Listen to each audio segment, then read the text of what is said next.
Welcome back, Guardian. Ristophilis here, and Wings of Sacred Dawn is what we're going to be talking about today for Season of the Dawn, which is happening December the 10th. We don't know what the artifact mods are going to be quite yet, but we do know Void and Solar are going to be the main focus for the subclasses. I don't normally like top Tree Solar, but the fact that we're getting 2 Icarus dashes could make this a meta exotic, so I went ahead and built it out beforehand. So we'll talk about all this as we get on into the video.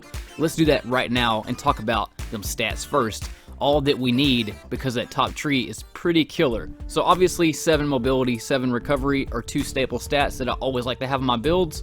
The discipline's at a 5, and then after this is masterworked, it's going to be at a 6 strength. It looks like we're getting a new type of melee with top tree that shoots out fireballs basically. If you watch the live stream that Bungie did, you can see the dude using it basically. And also you'll pay attention later whenever he does his Icarus dash. It doesn't have a cooldown, which means basically the cooldown isn't going to start until after you do your second one, it looks like, which is kind of unfortunate because I thought with the Wings of Sacred Dawn, it was going to make this a full in the air subclass, or almost at least, but we'll still have to see. There might be some changes before now and then, but let's get into the subclass first. So Swift Strike, you do a melee and you can burn targets. It also gives you quicker movement and reload speed and boost your inner accuracy, as you'll see right here. Watch how much of a laser beam this Telesto shot is. It's freaking line drive that dude from a pretty good distance for Telesto. Usually it spreads out quite a bit, but that keeps the bolt patterns really tight and really together, and you get a ton of recharge because of the top tree as well. And like I was saying earlier, Icarus Dash is supposed to be getting 2 dashes now. You'll see right here when he does his Icarus Dash, there's no cooldown in the bottom left as you normally would see. That must mean that after the second one, that's when you're going to get that cooldown, or there might not be one. I wish that they would just completely make top tree a full in the air class that would boost you up every time you dashed.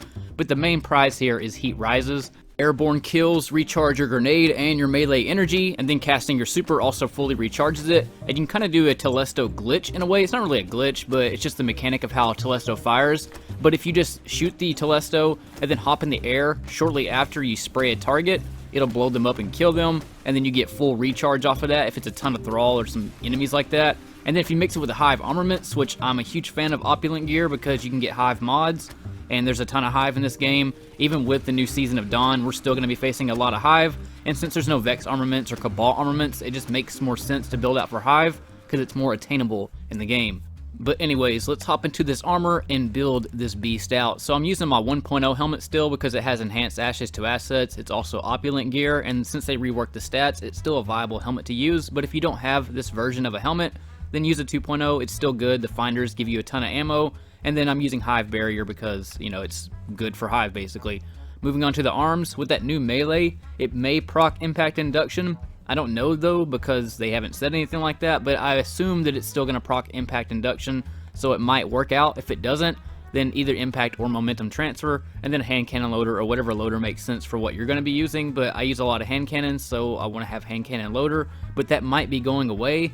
I'm not 100% on that, but copy those stats as close as you can. I'm using the collection tab, Wings of Sacred Dawn, so I'm just using placeholder mods right here for fusion rifle reserves, and then a mobility mod on it. Based on whatever the artifact perks are coming out, you'll need to put whatever makes sense for you and the activity that you're going to be doing, but mainly just copy those stats. And then moving on to the leg piece, same thing here. I'm using Iron Will Steps because I like to have one armor piece that I can put nightmare mods on, so I'm kind of universal for nightfalls and nightmares or whatever. And then on my bond, I just have placeholder things here for now. Light Reactor to go with Enhanced Ashes and then Recuperation. And then Hive Armaments, of course, with the Strength mod to build me up to 6. The reason why I'm not that focused on Discipline and Strength is because you really don't need that much because of the top tree solar giving you so much recharge. So as long as I got to 7 mobility and recovery, I just spent the rest on my Discipline and my Strength. Now here's some guns that I recommend. These are my go-to guns that I use a lot. So we'll start it off with the Nightshade. I've been saving this one in case things did change with pulse rifles, and since that's going to be part of the artifacts with like anti-barrier, things like that, or whatever new perks and stuff we're going to have on the artifact, I kept that because Grave Robber and Kill Clip are 2 of my favorite perks to have on weapons, and then of course Drop Mag being another one of my favorites. And then for the time being, I just have Icarus Grip, but that'll be replaced with the artifact mods that are going to be coming out. And then secondly, it's going to be Nameless Midnight, another scout rifle that I like, Drop Mag, Hipfire Grip, explosive rounds. Anytime I can get explosive rounds, I always go for it because it's more damage per shot. You can splash damage, do shared damage, things like that. And then Better Devils, my holy grail that I use for all the hardest activities. Threat Detector, steady rounds, fast draw, and then explosive rounds, of course, with that reload masterwork on it. That's one of my favorite weapons in the game right now. And then Trackless Waste, my favorite submachine gun, the God-rolled Grave Robber Kill Clip, Wolf.W2 with the range interchange perk. This Trackless Waste is a freaking monster, and it's hard to explain unless you've ever tried this weapon with the Grave Robber and Kill Clip and that Wolf Dot. We'll talk more about that as it plays along, but now this is the part of the video where we go to Beast Town. So starting off, we're going to talk about hive armaments and a ton of other things that go along with this build, such as this. You're going to see a lot of rockets going off and a lot of Telesto. You can use whatever weapon you want with this build, but I highly recommend using Telesto with the Wings of Sacred. And then, like I said, a tool to be used is explosive rounds. I don't use a lot of my primary. I only use it to pick targets off once I'm out of my special and my heavy weapon. It's just kind of there. It's an accurate weapon. It has a lot of damage per shot because of the explosives. And here's an example of this right here. This Acolyte just walks by. I just splash the ground. I don't like spare rations because shots like that normally aren't as accurate with that gun. It has a ton of kick on it because of the extended barrel or whatever sight that the curator roll comes with. Of course, you can get 28 rounds, but I don't really see myself using a lot of 28 rounds whenever I use it, and I just want to make sure that those little shots that I'm picking away targets on are way more accurate and have a better chance of landing and can stagger because it does more damage per shot. Here's a main reason I use Solar Flare Grenade, because I can stand inside of it and then proc my armaments. And then right there, the hive repurposing, recharging my grenade. Pay attention to the recharge rate a lot during this video because it recharges quite a bit. Just hover in the air using the Wings of Sacred Dawn and then proc all that recharge to then again proc hive armaments. I normally don't like this subclass tree if I'm indoors like this, but if there's a lot of room in the whole area, then I really like this subclass because the floatiness doesn't really bother me that much. And like I said, getting that second Icarus dash will probably come in handy. Here in a second, I'm going to use the Nameless Midnight with those explosive rounds just to pop whatever leftover targets that I have, such as right here. Just splash around them, use that hip fire grip, and then take them out basically. I only use my primary whenever there's crumbs left over basically. That's really the only time I ever use it, or if I'm out of ammo, or if I need to use the anti-barrier rounds and things like that. But normally, my primary is just used for one specific tool, to pop targets, to do splash damage, and just finish off little crumb ads that are basically just left over pretty much. I will admit it took me a few hours to really like this subclass tree, but once I really figured it out and started playing with it more and more, I kind of not really fell in love with it, but at the same time, you can't really deny these recharge rates, especially right here on this charge plate. Just watch the recharge of my grenade. If you're ever farming the Insight Terminus as a Nightfall, use this strategy right here. As soon as the doors start glowing, shoot a rocket across, turn around and shoot a rocket there, and then a rocket there, and you can clear out these ads really quick and kind of just own this entire area.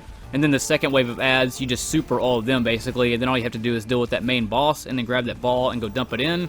And then anytime these back doors glow right here, just dump rockets to keep all these ads from coming out. And then you get that insane recharge rate, so you can technically just keep throwing grenades and keep rocketing over and over. This build is stupid with hive armaments, which we're going to talk about here in just a second.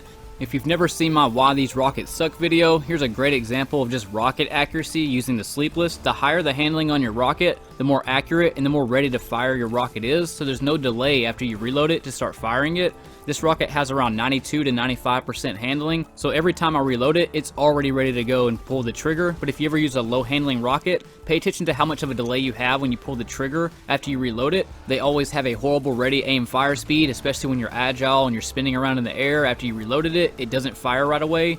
But if you have quick launch, alloy casing, field prep, and cluster bomb, it's freaking nasty. Watch that video if you want to learn all about rockets and why I use this, man, because it's one of the greatest tools you can have in this game when it comes to just crushing ads and clearing out entire areas.